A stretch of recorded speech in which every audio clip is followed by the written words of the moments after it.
Hey guys, it's Christine. Welcome back to Sidhu Vlogs. So guys, third ODI, okay, third match भी, third series भी पाकिस्तान जीत चुका है, third match भी पाकिस्तान जीत चुका है, and इससे वो ICC रैंकिंग में बेस्ट ODI टीम बन चुके हैं. हिस्ट्री हैज़ बिन क्रिएटेड, ये बात हमेशा याद रखी जाएगी. जल्द ही एशिया कप शुरू हो रहा है एंड सितंबर 2 को मैच भी इंडिया पाकिस्तान का. पाकिस्तान का फर्स्ट मैच नेपाल के साथ है, if I am not wrong, and I think Nepal का पहला डेब्यू है ये. So let's quickly react on this video. I am very excited and इतना कुछ अचीव करने के बाद, बेस्ट ODI का रैंक अचीव करने के बाद इंडिया पाकिस्तान का मैच होगा. So the thrill is amazing. Let's quickly react on this video. Do check out the original link. ये तो हमारे Insta handles and do follow us. Let's go.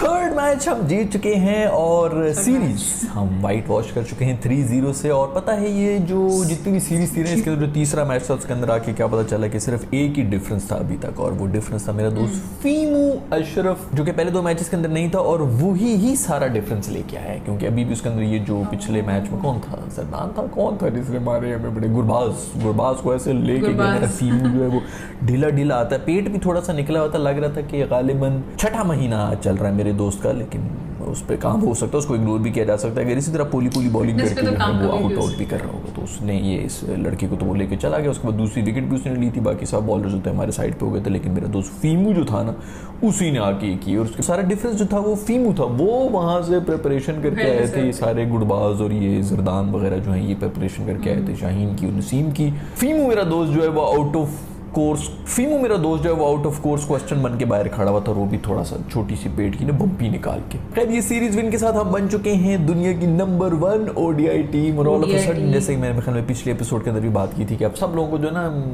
Rankings में कोई खास इंटरेस्ट ही नहीं होगा. क्या रैंकिंग्स तो बस ऐसी बनाई भी होती हैं, इनसे थोड़ी कुछ पता चलता है. तो कोई भी टीम बन सकती है, कभी भी कोई भी ऊपर आ सकती है. 1903 में बेल्जियम की टीम जो है वो भी रैंकिंग में टॉप के ऊपर थी. इस तरह की कोई बातें, डिबेट्स होना शुरू हो जाएंगे. अब सब लोग जो है वो इग्नोर करना शुरू कर देंगे रैंकिंग को, चूंकि पाकिस्तान रैंकिंग में टॉप के ऊपर आया हुआ है. और जब कोई और टीम आती तो फिर अचानक से रैंकिंग की जो दोबारा से वैल्यू और उनकी जो ऑथेंटिसिटी होती है वो बढ़ जाती है. खैर सबके अलावा अगर कोई डिफरेंस रहा है इस गेम के अंदर तो वो रहा है मेरे दोस्त नवाज का. मेरे जो बाबर का था मैच विनर, नवाज तू मेरा मैच विनर है. वो भी इस दफा टीम में आ गए वापस, और उन्होंने भी आके 30 रन की क्रूशल इनिंग्स भी खेल ली, और उसके बाद उन्होंने बॉलिंग बेहतरीन फिर किया, मार के जो है पूरी क्रूशल किस्म की विकेट्स भी ली. लेकिन क्या कोई कैच वगैरह भी हो रहे थे. मेरे दोस्त इमाम ने जो कैच पकड़ा है, धुन्नी हवा में है, 1.5 फुट ऊपर जो है वो बिल्कुल हवा के अंदर स्टिल हुआ था मेरा दोस्त.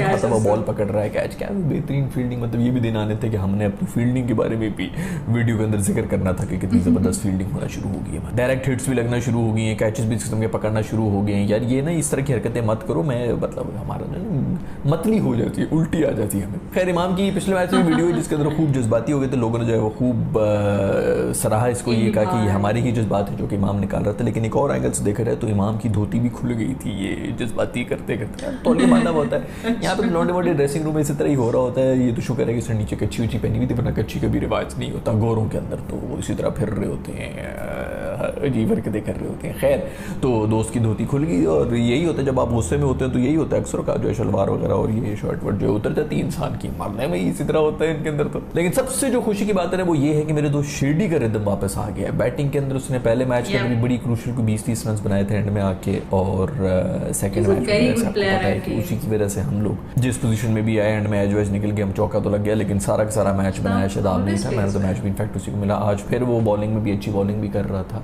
तो ये बहुत ही अच्छी खुशाइन बात है, क्योंकि बड़े अरसे से स्ट्रगल कर रहा था, कोई खास रिदम नहीं आ रहा था, स्पेशली बॉलिंग के अंदर कुछ खास रिदम नज़र नहीं आ रहा था, और अब वो नज़र आ रहा है. और ये अच्छा टाइम है क्योंकि आगे एशिया कप भी आ रहा है. दूसरी तरफ बाबर आजम ने दोबारा से 60 रन बना दिए हैं, और अब ये इस लेवल का प्लेयर हो चुके हैं कि ये जब फेल हो तब न्यूज़ बनती है. 50-60 रन तो बिल्कुल ही नॉर्मल लेना शुरू कर दिए लोगों ने. 100 वो बनाए तो फिर भी लोग बात कर लेते हैं, अदरवाइज 50-60 के ऊपर सब चुप भी बैठे हुए होते हैं. और रिजवान ने भी 50 मारी है, और अगर आप देखें तो ये बहुत ही क्रूशल इनिंग्स थी इन दोनों की, जिस किस्म की पिच पिच थी उसके ऊपर आके ये जो इनकी पार्टनरशिप थी, जो इन्होंने रन्स बनाए थे, उसी की वजह से पाकिस्तान का टोटल जो है वो डिसेंट हो गया था। अदरवाइज मुश्किल भी हो सकता। और बहुत से लोग मेरे ख्याल में उसकी चीखें भी मार रहे थे जब ये बैटिंग कर रहे थे कि इतना स्लो बना रहे हैं, पता नहीं 200 रन के लिए खेल रहे हैं। पिच की कंडीशन भी होती है, ये पिच थी वो 200 और 220 रन की ही पिच थी, उसके ऊपर 260 एक बना देना बहुत बड़ी बात होती है। मैंने तो सीरीज जो है मेरे दोस्त एम्मी को मिल चुका है, क्या ही कोई जूता पड़ा है उन लोगों के ऊपर जो उसको पर्ची चीजें कर रहे थे। पहले मैच में भी क्रूशियल इनिंग्स इसने खेली थी जिसके अंदर हमारे स्कोर जो है वो बन गया था, और दूसरे मैच के अंदर तो सबको ही पता है 90 रन बनाए हुए थे, बड़ी क्रूशियल इनिंग्स थी। तो ये एम्मी बाकी ही डिजर्व करता था मैन ऑफ द सीरीज जो कि उसको मिला है। दूसरे नंबर पे मेरा ख्याल में जो मैन ऑफ द सीरीज था मेरे लिए वो था शेडी, क्योंकि उसने पहले दोनों मैचेस में बहुत ही क्रूशियल इनिंग्स के अंदर बड़ी बेहतरीन परफॉर्मेंस दी। लेकिन एक चीज कांस्टेंट रही है इस पूरी सीरीज के अंदर, और वो रही है थर्ड क्लास अंपायरिंग, जो कि आप देख सकते हैं कि इसके अंदर भी ये जरा चेक कर लेंगे बॉल किधर लग रही है, इससे ज्यादा प्लम मैंने जिंदगी में कभी नहीं देखा होगा। विकेटें भी जो खुद चीख रहे हैं, बॉल खुद चीख रही कि भाई मैं विकेटों में बचने लगी थी। बैट्समैन जो है वो नजरें चुरा के निकल रहा है, वो बंदर वाला मीम होता है ना, यूं भी देख रहा होता है, यूं भी देख रहा होता है, आंखें चुरा के भाग रहा होता है, उस तरह बैट्समैन निकल रहा है। लोग कह रहे हैं भाई वापस आ रहे हो, कहने में तो वैसे ताज़ा हवा लेने के लिए गया हुआ था। इतना क्लियर आउट था, इतना क्लियर आउट कि यार मतलब जो कीपर है ना उसने पीड़ नहीं की, उसने बस वो आगे चलना शुरू किया, आउट हो गया। ये वो बॉलर जो है उसने भी हमें हाथ ऊपर कर दिया कि वो तो उसकी चीखें तब निकली जब सामने अंपायर साहब को उसने तकिए की तरह गाँव तकिए की तरह का मुंह देखा, वो उसी तरह बैठा हुआ है भाई, को आगे से कोई रिएक्शन नहीं, कुछ भी नहीं कि नहीं आउट ही नहीं है। उसके बाद चलो उन्होंने कहा कि हम रिव्यू ले लेंगे, चलो इतनी भी कोई अंधी अंपायरिंग तो होती, किसी अंधी बेवा का पता नहीं क्या है ये अंपायर जो बैठा हुआ है। लेकिन बॉल जब ऊपर गई वहाँ पे पता चला कि जी वो डीआरएस में कोई तकनीकी खराबी हो चुकी, कोई मोटर शोटर नहीं चल रही, लाइट चली गई है, यूपीएस खराब हो गया है, समथिंग जो है वो आपके दिखा नहीं सकते कि ये किधर जा रही है। लेकिन फिर भी पता चल रहा था डीआरएस की जरूरत ही नहीं थी यार, थर्ड अंपायर देख के कह सकता था कि ये सिंपल आउट है, कोई एज वेज नहीं है, सीधी मतलब यहाँ पे बॉल लग रही है, और ये फिर नॉट आउट भी दे दिया गया। इतनी कोई थर्ड क्लास अंपायरिंग है। पिछले मैच में भी, पिछले एपिसोड के अंदर भी मैं यही कह रहा था, ये जो नो बॉल नहीं दी थी इन्होंने, मतलब ये चेक करें बहुत से जो हमारे इंडियंस, एक तो इंडियंस को पता नहीं क्यों इतनी ज़्यादा आग लगी हुई है पिछले मैच की, यार भाई माफ़ कर दो, पता है कि आप लोगों को बहुत शौक होता है हमें हारता हुआ देखने के लिए, लेकिन इतनी भी क्या आग लगी हुई, बार बार जो उसके ऊपर बात कर रहे हैं कि मानकंड जो है वो लीगल है, तो हमने कब कहा है कि इलीगल है? हम तो ये कह रहे हैं कि लीगल तो है लेकिन नहायत ही छोटी और घटिया हरकत है, और हम इसी के ऊपर बात कर रहे हैं कि नहायत ही छोटी और घटिया हरकत की है, वो भी मैच के ऐसे मौके के ऊपर आके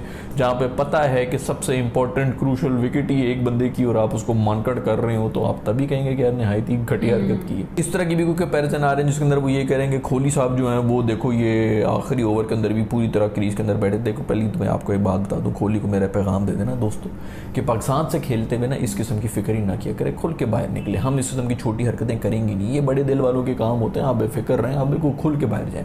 इस किस्म की कोई छोटी हरकत करेगा तो पाकिस्तानी खुद उसको जूते मारेंगे। ये पिछले मैच के अंदर ही हुआ यार, मैं फर्स्ट ओडीआई था जिसके अंदर इफ्तिखार ने कोई शॉट मारी थी, वो बॉलर वार्ड से निकल के चली गई, उन्होंने रन भी ले ली था, हालांकि ये फिर भी रन बन रहा होता है, फिर भी उन्होंने वापस आके कहा कि ये रन कैंसिल कर दें, क्योंकि ये बहुत ही कोई रोंदू हरकतें हैं जो कि पता नहीं कहाँ से सीखी है अफगानियों ने, ये भी देखना पड़ेगा, उनकी ट्रेनिंग कैंप्स किधर चल रहे हैं। लेकिन इंडियंस पता नहीं क्यों उसके बाद डिबेट कर रहे हैं। खैर उसको भी छोड़ें, ये नो बॉल के ऊपर जो पिछली बार भी हुआ था अंपायरिंग के बारे में हम बात कर रहे थे, ये माशाल्लाह कोहली साहब होते वो कहते हैं कि जी क्यों नहीं दी, तो वो पहले ना भी दिया हो तो उसके बाद भी नो बॉल हो जाती है। मतलब एक तो होता है ना कि जो भी आपका अंपायर खड़ा हुआ होता है वो फौरन जब बॉल होती है तो नो हो सबसे पहले उसका हाथ ही ऊपर जाता है। यहाँ पर उन्होंने रन शन बना दिए, कोहली ने जब चीख के कहा तो उसके बाद उन्होंने कहा हाँ मैंने अपने दिमाग के अंदर जो रिवाइंड करके फुटेज देखा तो हाँ ये तो ऊपर जा रही, तो फिर उन्होंने हाथ उठाया। मतलब ये कौन सी अंपायरिंग हो रही है जो कि उसके कहने पे हो रही है? ये भी नहीं कि चलो बंदा कहे कि चलो थर्ड अंपायर को दिया था और उसने वो कर लिया। खैर उनकी बारी के अंदर ये नो बॉल थी और हमारी बारी के अंदर ये नो बॉल नहीं थी, और इसके ऊपर भी बहुत ज़्यादा बहस कर रहे हैं, वो भी इंडियंस ही कर रहे हैं कि नहीं ये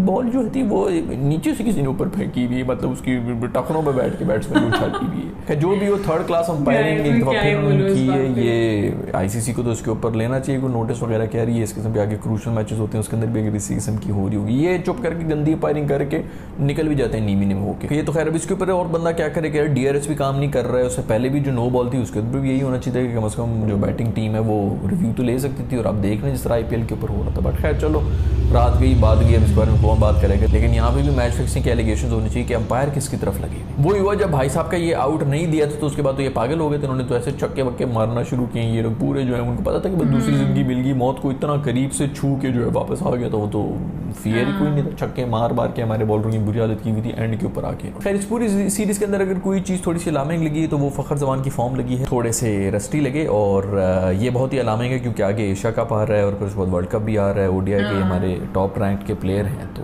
अक्सर औकात ये थोड़े मूड में नहीं होते, और जब मूड में नहीं होते तो फिर लंबा ही टाइम लेते हैं। दूसरा कंसर्न जो नजर आ रहा है वो ये आ रहा है कि मिडिल ऑर्डर का थोड़ा सा प्रॉब्लम हो रहा है। सऊद शकील को वापस टीम में डाल दिया गया और एशिया कप के अंदर भी डाल दिया गया। ये बहुत ही अच्छा स्टेप है, मेरा ख्याल में वो बिल्कुल सूटेड है, स्पेशली इन कंडीशंस के अंदर। श्रीलंका के अंदर अभी जो उसने जिस किस्म की इनिंग्स खेली थी वो ओडीआई वाली इनिंग्स ही थी, जो कि वो रेड बॉल के ऊपर खेल रहा था, तो मेरे ख्याल में तो उसको टीम में होना चाहिए। और ये अच्छा डिसीजन है कि उसको वापस लाया भी गया है। और वैसे भी वो स्पिन को भी बड़ी ज़बरदस्त खेल रहा है। कराची के अंदर बॉयज़ जो है ना, बैटिंग कराची में ही होती है। मेरा ख्याल में तो इमाद वसीम की भी जगह बनती है टीम के अंदर। जो उसामा मीर है शायद उसकी जगह इमाद वसीम को होना चाहिए स्क्वाड के अंदर। और नवाज़ भी ठीक है, बट मुझे पता नहीं क्यों डर ही लग रहा है कि नवाज़ अब दोबारा जब खोली के या इंडिया के सामने आएगा तो उसकी फिर आंखें बाहर आ जाएंगी और हालांकि जो है ना वो सूख जाएगा, जिस तरह वो लास्ट ओवर में हुआ था वर्ल्ड कप के ऊपर। बट ये भी हो सकता है कि वो उसको ओवरकम करने के लिए जो है और एक्स्ट्रा एफर्ट भी डाल दे, तो दोनों पॉसिबिलिटीज तो हैं, लेकिन फिर भी इमाद का कम से कम स्क्वाड में तो होना बनता है। दूसरे पड़ोसियों की भी कुछ खबरें आ रही है, जिसके अंदर कोहली जो है उन्होंने अपना यो टेस्ट शेयर किए थे, जिसके अंदर वो बहुत ही ज़्यादा बताने की कोशिश कर रहे थे कि यार बड़ा मेरा तो बेहतरीन यो टेस्ट है। उम्र के इस हिस्से के अंदर भी है, ये दिमागी तौर के ऊपर बुढ़ा हो गया, वरना बुढ़ा तो ये भी नहीं हुआ, लेकिन फिर भी पता नहीं कि लोगों ने कर करके ना कि नहीं अब तू बस रिटायर हो जा, उसको ज़बरदस्ती रिटायर करा रहे हैं। खैर उन्होंने यो टेस्ट शेयर किया और उसके बाद जो है वो BCCI ने एक्शन भी ले लिया। उन्होंने कहा कि भाई ये इस किस्म की पर्सनल इन्फॉर्मेशन और नंगी तस्वीरें इस किस्म की और यो टेस्ट वगैरह जो है ये सब चीज़ें रिपोर्टें आप लोग पब्लिश ना करें, क्योंकि ये क्रिटिकल इन्फॉर्मेशन होती है। बाकी भी फिर करनी पड़ती है ना। अभी शर्मा की कौन शेयर करेगा? सुना कि शर्मा ने भी पास कर लिया यो टेस्ट, तो वो भी देखना पड़ेगा कि कौन से वाला यो टेस्ट। हमारे ज़माने में यो होता तो यूं करके धागे से जो लट्टू पर नीचे हो रहा था। खैर सर ने भी पास कर लिया है। दूसरी तरफ ये अफगानिस्तान की तरफ से भी एक वीडियो आ रही है, पिछले मैच के बाद आ रही थी, बड़ी क्यूट यार। नसीम आप क्या कहते हो यार? इतना जुल्म अच्छा नहीं होता यार। आप ये क्या कहते हो यार? अब हमारे खिलाफ सिर्फ खेलोगे यार। कम से कम छोटे भाई समझते यार, आज तो छोटे भाई समझते यार, हमें जितवा देते यार। ये तो जुल्म है। क्यूट हरकत कर रहा है मासूम जो है ना यार। देखो हम भी जो ना 49th ओवर तक जो है वो अफगानिस्तान को ही सपोर्ट कर रहे थे, क्योंकि वो डिजर्व करते थे जितना बैटिंग थी, उस पर बॉलिंग में भी अच्छी बॉलिंग कर रहे थे और इतने कैचेस वगैरह ड्रॉप करने के बावजूद हमारे अगर आउट होते जा रहे थे तो लाना जीती उनके ऊपर। लेकिन वो जो एंड में आके हरकतें जो की हैं, तो नो बॉल नहीं मिली, उसकी तप चढ़ी हुई थी कि उसके बाद आके अगली बॉल पे ही मानकड़ और पूरी टीम ने मिल के आउट किया। उसके अंदर भी मेरे ख्याल में मैंने देखी थी कि राशिद खान जो है वो कोने में खड़ा हो, तो उसने इनको आके मिलना भी मुनासिब नहीं समझा। यही होता है जो बड़े प्लेयर्स होते हैं उनको पता होता है कि छोटी हरकतों के ऊपर आके इस तरह जीतने का कोई फायदा नहीं है। खैर जो भी वो सीरीज बड़े मजे की हुई और आई होप कि अभी 1-2 दिन के अंदर दोबारा से एशिया कप भी शुरू हो जाएगा, तो अच्छी हमारी प्रैक्टिस होगी हमारी टीम को। अभी नेपाल के साथ मैच होगा जो अगला होगा और उसके ऊपर इंशाल्लाह वीडियो भी बनाएंगे, आप लोगों से मिलेंगे भी। तो तब तक के अपना ख्याल रखिएगा। अगर आप लोगों ने सब्सक्राइब नहीं किया वो तो नीचे सब्सक्राइब कर दें, घंटी को जरूर दबा देना यार, क्योंकि ये एल्गोरिथम वगैरह दिखाते नहीं, जिनको घंटी गई हुई थी उन्हीं को कुछ, उनमें से भी आधों को ही जाती नोटिफिकेशन। 1000 बंदे मुझे बाहर मिलते हैं कहते हैं नई वीडियो नहीं आई। मैं कह रहा हूँ यार पिछले 1 महीने से मैंने कोई हर दूसरे दिन वीडियो बना दी और मैं कितनी वीडियोज़ बनाऊँ यार, एल्गोरिथम दिखाते ही नहीं आप लोगों को। तो खैर अपना ख्याल रखिएगा, घंटी को दबा दीजिएगा। मैं मिलूंगा आप लोगों से नेक्स्ट एपिसोड में। अल्लाह हाफिज़।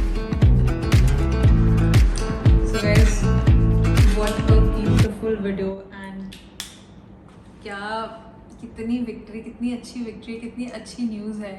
And I am vouching for Pakistan of course, लेकिन इंडिया पाकिस्तान का मैच अगर होगा, जब होगा, तो my support will be to my country obviously. But बहुत खुशी की बात है कि इतना अच्छा खेल रहे हैं, इतनी स्ट्रॉन्ग टीम बन चुकी है। ODI रैंकिंग नंबर 1 है, बेस्ट ODI टीम जीत चुके हैं वो। एंड अभी 2 दिन में शुरू हो रहा है एशिया कप, बहुत इंटरेस्टिंग होने वाला है। I am really excited for it. But yes कुछ पॉइंट्स इन्होंने हाईलाइट किए ना, आई सेकेंड दैट कि I think umpire it's high time कि सब कुछ डिजिटाइज हो गया है, तो अंपायरिंग भी डिजिटाइज हो जानी चाहिए। बिकॉज आई फील रिसेंटली बहुत एरर्स आ रही हैं। कभी कभी ना विकेट बहुत क्रूशल होती है, कभी कभी कोई बॉल बहुत क्रूशल होती है, तो वहीं से मैच मेक या ब्रेक होता है। जब हम देखते हैं कि अंपायरिंग में इतना डिले हो रहा है, इतनी नेग्लिजेंस हो रही है, सो आई फील जो क्रिकेट फैंस हैं ना उनको ये चीज़ अच्छी नहीं लगती है। And super excited for Pakistan and India, super excited for Asia cup and then the world cup. बहुत इंटरेस्टिंग वीडियो थी, बहुत मज़ा आया देखने में। This is Sidhu vlog signing off. I love you guys.